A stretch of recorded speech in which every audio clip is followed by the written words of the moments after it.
বর্ধমান দক্ষিণ মহকুমা শাসকের অফিস বর্ধমান থেকে সরিয়ে মেমোরিতে নিয়ে যাওয়া বিধানসভায় আবেদন জানানোকে কেন্দ্র করে আজ হিউম্যান রাইটসের পক্ষ থেকে ডেপুটেশন জমা দিলেন মধুসূদন চন্দ্র, মানবাধিকার সমাজকর্মী। সেই নিয়ে সংবাদ মাধ্যমের সঙ্গে কথা বলেন মধুসূদন চন্দ্র। তার বক্তব্যে তিনি জানিয়েছেন, কিছু সংবাদপত্রের মাধ্যমে তিনি জানতে পেরেছেন মহকুমার অফিসটি স্থানান্তরিত এর ঘটনা। তার মতে এই মহকুমা অফিস যদি স্থানান্তরিত করা হয় তাহলে দক্ষিণ দামোদরের সাধারণ মানুষদের খুবই সমস্যার মধ্যে পড়বে।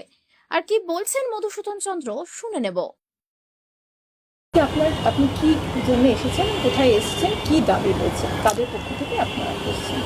সংবাদ মাধ্যমে বিভিন্ন চ্যানেলে আমরা জানতে পেরেছি যে বর্ধমান সদর সাউথ যে সাব ডিভিশন অফিসটি, সেই অফিসটি নাকি বর্ধমান শহর থেকে মেমারি শহরে স্থানান্তরিত হচ্ছে।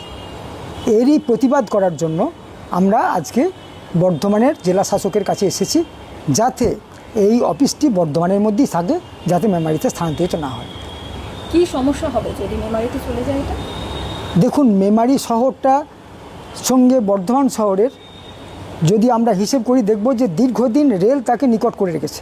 যত দূরত্বই থাক, সেখানের সঙ্গে যত অসুবিধাই হোক, খণ্ডঘোষ, রায়না 1-2 এবং জামালপুরের নদীর যে দক্ষিণ অংশ, এই অংশের প্রত্যন্ত গ্রামগুলির মতো নিশ্চয়ই অসুবিধা হবে না।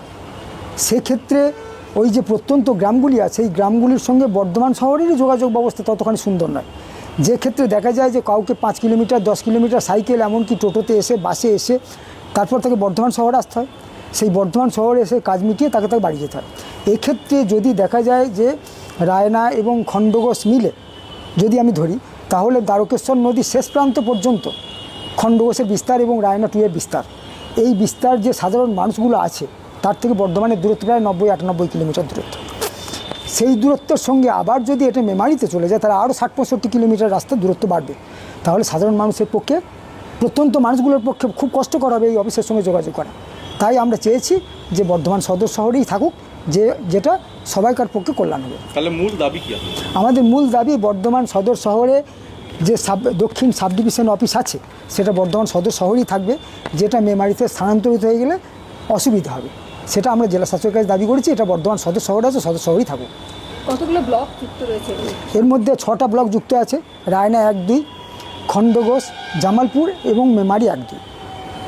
বর্ধমান শহরে থাকলে কি সুবিধা হবে? বর্ধমান সদর শহরে থাকা সুবিধা মানে বর্ধমান একটা সদর শহর, জেলা শহর, যে শহরে প্রতিটি মানুষকেই আসতে হয় নিজের কাজের স্বার্থে, নিজের ব্যবসার স্বার্থে, নিজের পারিবারিক স্বার্থে, ব্যবসা কেনাকাটার স্বার্থে। 10টা কাজের মাঝে একটা কাজ সে এসে করে নিতে পারবে, এবং তার মাঝেই সে সদর শহরে যদি সাব ডিভিশন অফিসারের সঙ্গে দেখা থাকে বা অফিসের সঙ্গে যোগাযোগ থাকে, সে কাজটা মিটতে পারবে, যে ক্ষেত্রে মেমারিতে হলে এটা সম্ভব না। আপনার মতে এই কারণটা কি, মানে এই ট্রান্সফার হয়ে যাওয়ার কারণটা কি? এটার কারণটা যে কি সেটা বলা খুব কঠিন। তবে আমার যেটা মনে হয়েছে যে তিনি যেহেতু প্রথম বিধায়ক হয়েছেন, এটা একটা কৃতিত্বের জায়গা তার থাকতেই পারে। সেই প্রস্তাব তাকে আমরা অস্বীকার করব না, তার শ্রদ্ধার সঙ্গে তাকে জানাচ্ছি, তার কৃতিত্বের জায়গা থাকতেই পারে। কিন্তু কৃতিত্বটাই সব নয়, জনগণের স্বার্থটাই সবথেকে বড় স্বার্থ। আপনার নাম? আমার নাম মধুসূদন চন্দ্র। আমি human rights council of India থেকে এই প্রস্তাবটা রেখেছি। আপনার বাড়ি? আমার নাম খণ্ডঘোষের বাড়ি।